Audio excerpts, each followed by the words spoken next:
welcome back to Beauty in the Bookcase, where we take a book and we make a look. Today's video, we'll be talking about Ruth Ozecki's A Tale for the Time Being, a charming and dark novel about two strangers, bullying, and what happens when two timelines overlap. And before getting started, I do want to add a warning. This book contains a lot of references to bullying, suicide, and depression.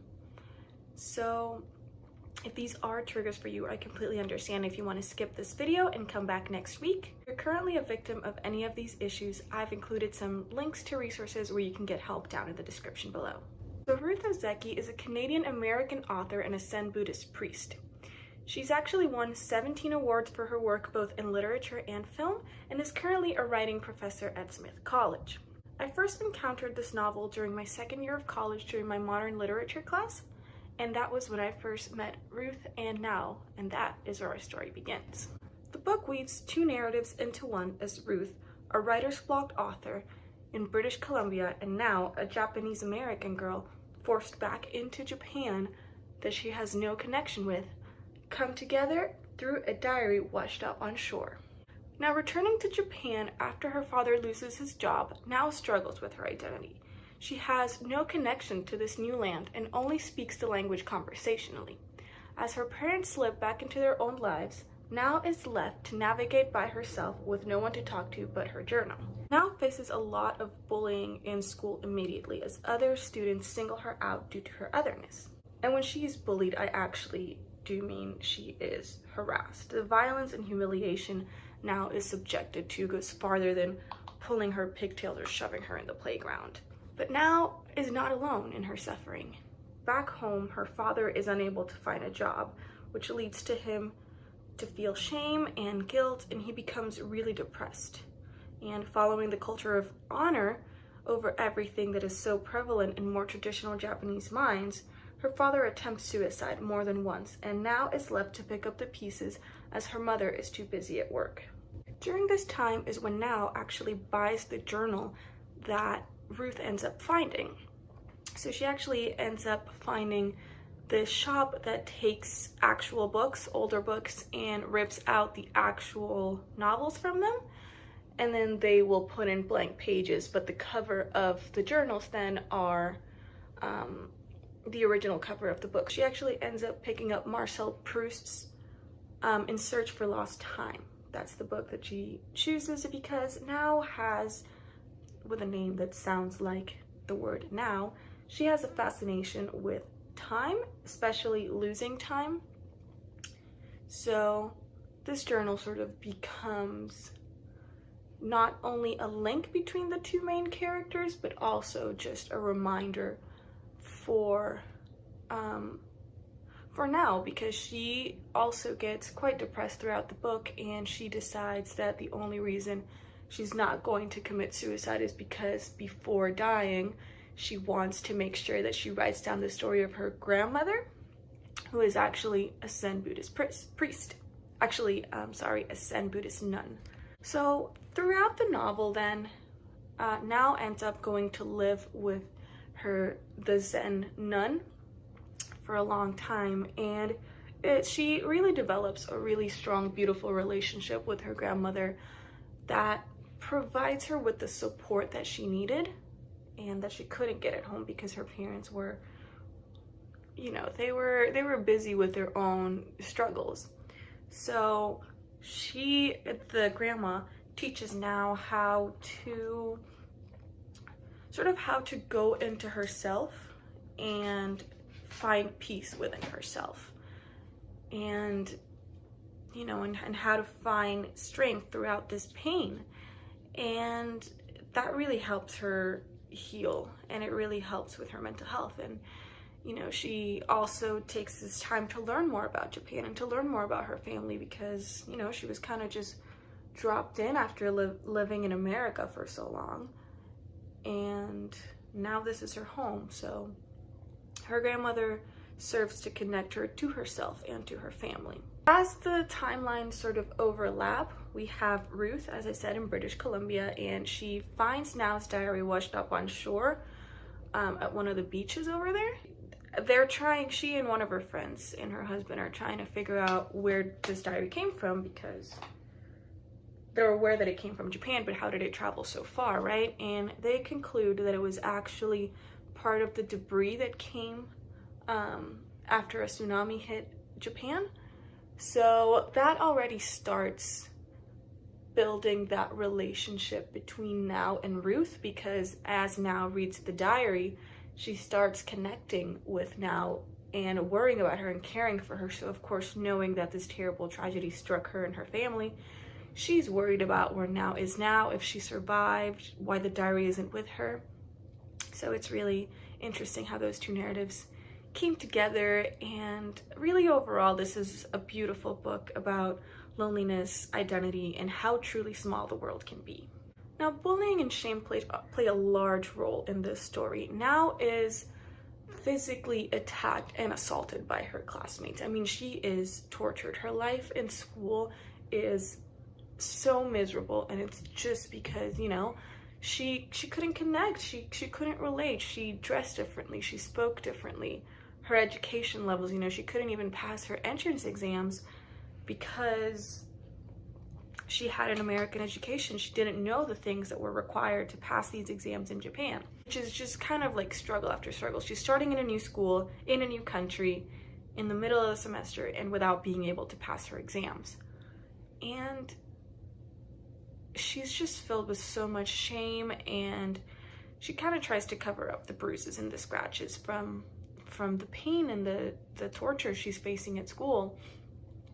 And, you know, her mom tries to step in and help her out, but, you know, when she just goes to the school and kind of goes like, hey, my daughter is being harassed, it actually ends up making it worse. Her classmates go from picking on her and attacking her to literally shunning her. So Now's tormenting and her torture at school ends up going from just being physical to becoming psychological, and it takes a huge toll on her because her classmates, she walks into school one day and her classmates are putting on sort of like a pretend funeral for her. They've gone so far as to hand out cards to this fake memorial they were going to put on in memory of Now, who they are pretending died. And it's really sad. So the way Now finds out is because she goes from being victim to being a perpetrator. So she actually ends up kind of attacking another kid who got bullied often at the school, and she, you know, into telling her what's going on, because everyone is in on this, and of course she's left in the dark.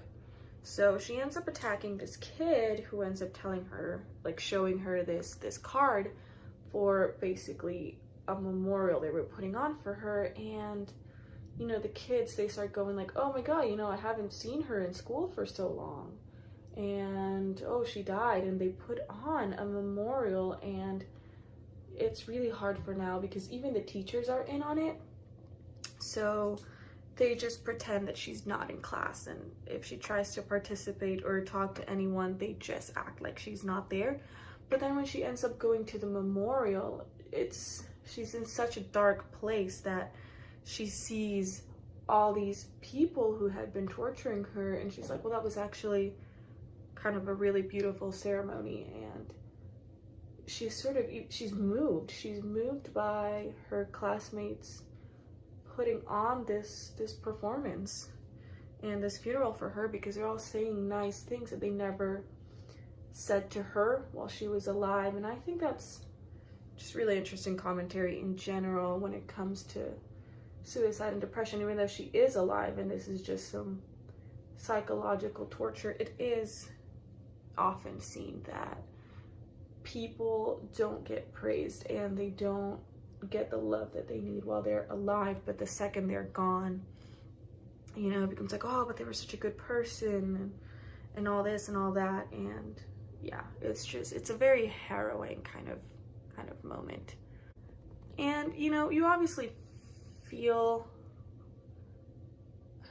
like when Now becomes like an aggressor after being the victim, you even end up sort of understanding her because she's so lonely and she's in such a dark place that, and of course I'm not condoning any type of bullying or aggression, but you can see that the only reason she's lashing out and attacking this other person is because she's vulnerable. It's because she's powerless and she needs to sort of take control and be, you know, in charge and have some power into what she's doing. And, you know, she ends up even losing her only friend back from California, from America. Her best friend just stops replying to her messages. She's dead to her classmates, and she can't talk to her parents because her dad is clearly depressed, and the mom, the entire financial burden of the family has fallen onto her. So she's too busy with work. She's not home very often. She's always stressed. So now doesn't really have anyone to talk to, and she's sort of filled with shame, and she becomes very depressed, and she becomes suicidal.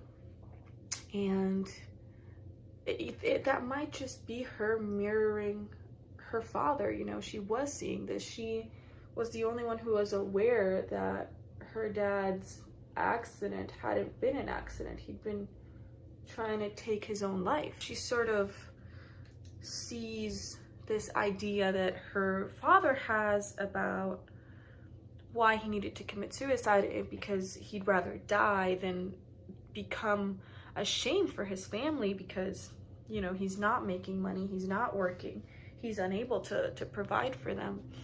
And death is kind of very prevalent then in Now's life. So when Ruth is reading this, it's very dark for her. She doesn't know now. She doesn't know her father, but she becomes obsessed with their lives, and she feels this like maternal instinct to protect Now because she's been so abandoned by the world that Ruth does everything she can to try and find her. So like she's trying to track her through her grandfather, through her father, to see if, you know, if she even exists. And at the end of the day, that's what this book is really all about. It's about time and how it connects us all. You know, it centers around the concept of moments in time that connect everyone, because we're all moments. It's very much centered it's very much centered around Buddhist practices and Buddhist beliefs about how we are all what Now calls the time beings. We're all just these moments that are connected through miles and years because we belong to the universe, and the universe brings us all together through circumstances. What connects them further is that both Ruth and Now are writers in their own way. You know, Ruth is at home trying to write this novel, this memoir of her mother, and she is just stuck. She can't do it. And then Now is using writing as her only means to communicate her pain and as her only lifeline for staying alive. And again, I think as much as I keep going on and on about this point, it keeps going back to the power that writing and the impact that writing can have on people. It can change minds, it can save lives, it can be the reason somebody holds on. And all in all, it's such a driving force to connect us to one another. And you know, Now records this story of her life and of her grandmother, but she's constantly frustrated because she says so herself that she can never catch up with the present. That time is always the issue, because what she's written today, when she's trying to record the present, it's already a moment that's past, and she can never catch up. And this becomes even more difficult for Ruth because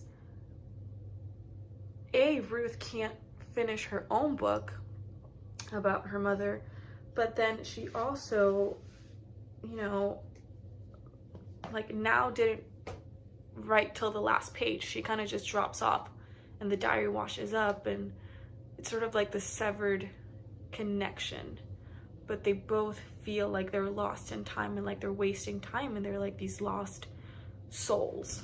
So how does it all come together? Human experience, really. Time beings living different lives in different places at different times, but having shared experiences that link them. Now and Ruth are two strangers, and only one of them knows everything about the other. But Ruth craves to know more and to let Now know her as well. It all comes together as a reminder of how similar we are at our core and how fleeting life is for everyone. It's a reminder that we must live for the time being and soldier on to the darkness of now. Thank you guys so much for watching. If you like this video, please leave a like and subscribe. Let me know what your thoughts are down below in the comments. And as always, if you recreate this look, make sure to tag me on Instagram. And I will see you guys next week when we talk about Where the Crawdads Sing.